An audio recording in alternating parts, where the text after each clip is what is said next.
भगवान कहते हैं बच्चे मांगने से मरना भला। अब तुम देना शुरू करो। अब क्या देना शुरू करें? कोई कहेगा मेरे पास तो धन नहीं है, मैं क्या दूं, है ना। भगवान कहते हैं चल तेरे पास धन नहीं है, तेरे पास दुआएं तो है, तू किसी को दुआ तो दे सकता है, दे सकता है कि नहीं। तो हम ये कभी नहीं कह सकते कि मेरे पास कुछ नहीं है देने को। अरे भगवान कहते हैं जो तेरे पास है वो दे।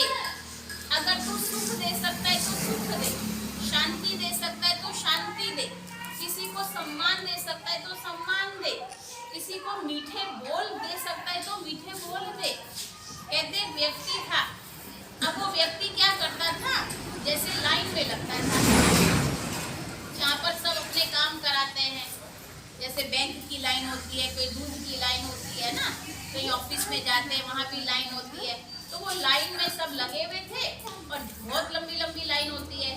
तो जैसे जैसे एक आगे आगे के काम होते जाते थे, जब सामान ले रहे हैं वो अपने जाते रहते, जब उस व्यक्ति का नंबर आता था तो वो व्यक्ति क्या करता था, जैसे उसका नंबर आता था वो अपने नंबर से हटकर सबसे लास्ट में जाके खड़ा हो जाता था। क्या करता था? अब आप अगर यहाँ कहीं दुकान में समझो राशन की लाइन में लगे हो, है ना, अब राशन एक एक करके सब इधर देखो सब लेते जा रहे हैं, अब पीछे लग जाता था।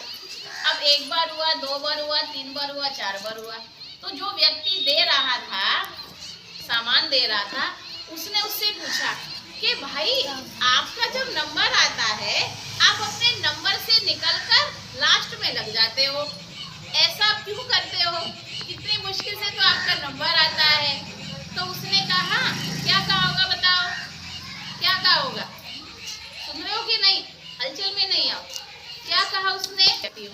अब मैं किसी को और कुछ तो दे नहीं सकता, वैसे तो मैं किसी की मदद कर नहीं सकता, तो मैं क्या करता हूँ, जब मेरा नंबर आता है तो मैं अपने नंबर से हटकर उसको चांस दे देता हूँ कि आप मेरी जगह पहले ले लो। तो ये उसके लिए क्या हो गया,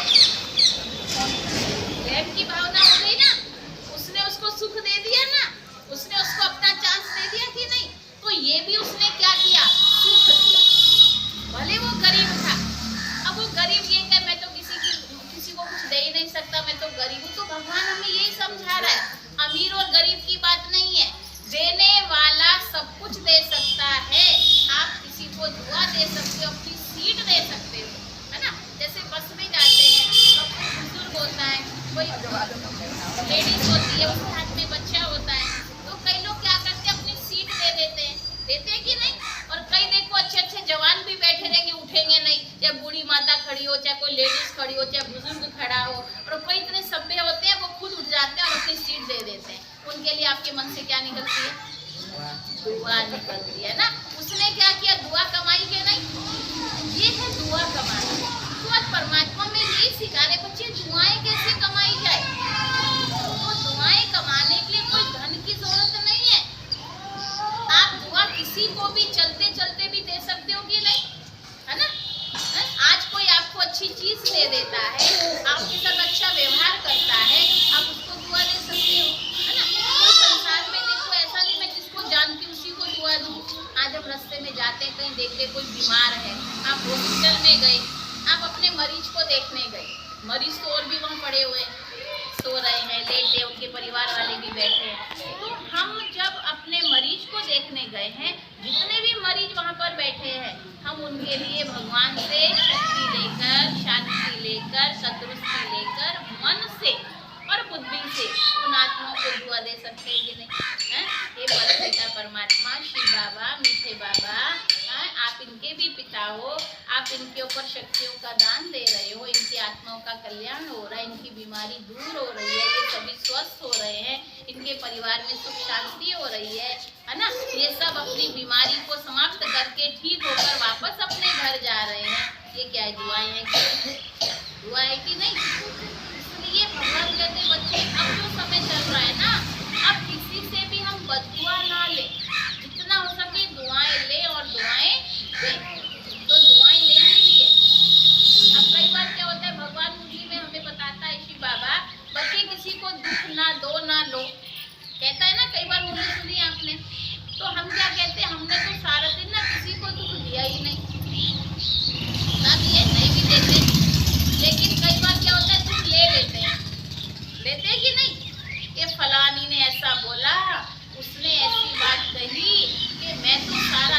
बैठी रही। मेरे दिल पर वो बात ऐसी लग गई, चुभ गई, चुभ जाती है ना।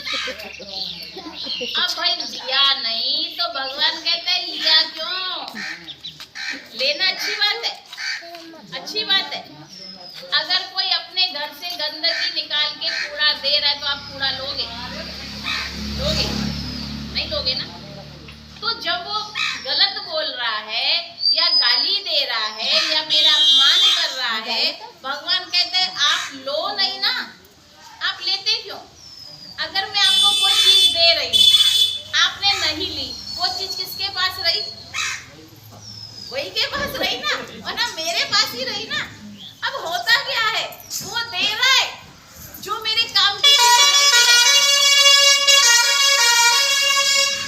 हम उस चीज को लेकर अपने घर में आ जाते हैं, है ना, और लाकर अपने घर में भी उस चीज को फैला देते हैं। फलाने ने आज ऐसा कहा मेरे को, फलाने ने ऐसा बोला, उसने ऐसा बोल दिया, तो क्या हुआ? अब घर परिवार वालों को दुखी कर दिया। कोई मेरी साथी होगी, सहेली होगी, भाई होगी, उसको और सुना देंगे, है ना, तो खिचड़ी तो फैलाया। तो भगवान क्या कहता है, गंदगी का जो टोकरा है ना, वो गंदगी में डालो, उसको घर में मत लाओ। इसलिए कहते हैं एक मेहतर भी क्या करती है, घर घर का कूड़ा इकट्ठा करके गड्ढे में डाल देती है। और हम जगह जगह की बातों को इकट्ठी करके सर पे टोकरा रख के अपने घर में ले आते और गंदगी फैलाते। तो बदबू तो आएगी, तो बदबू क्यों फैलाए? तो हमें बदबू नहीं फैलाए, हमें तो खुशबू फैलानी है ना। हम भगवान के खुशबूदार बच्चे हैं, हम भगवान के नूरे रतन हैं, हम भगवान ने हमें चुना है। आप सोचो इतनी बड़ी नगरिया, इस नगरिया में हम थोड़े से बच्चे ही तो भगवान के पास बैठे हैं, बैठे कि नहीं?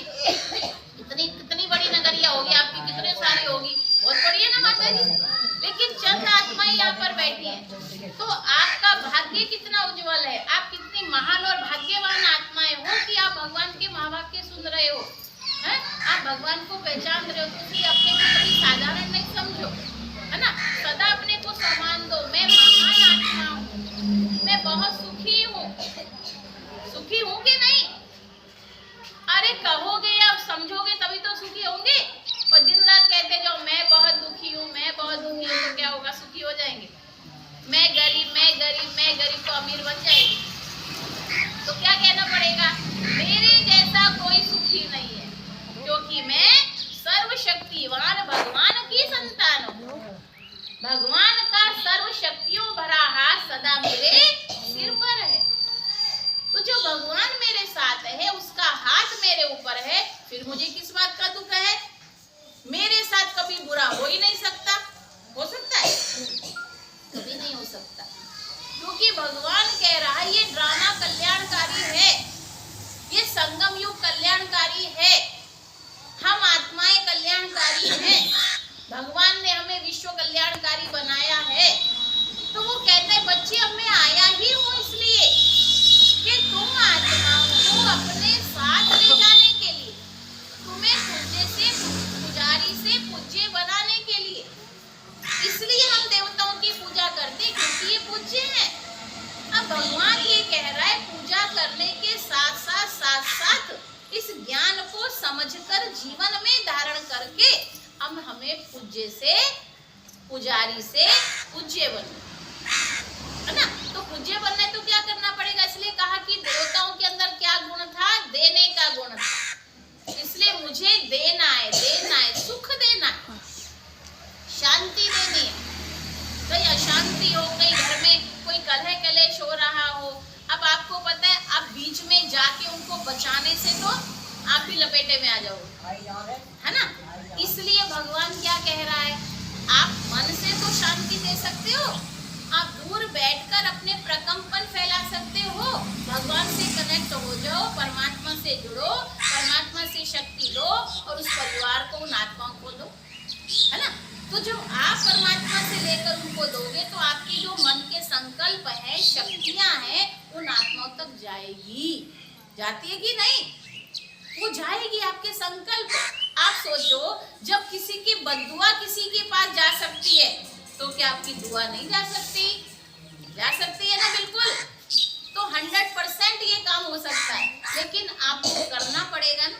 अब होता क्या है, अगर कहीं लड़ाई हो रही है, कहीं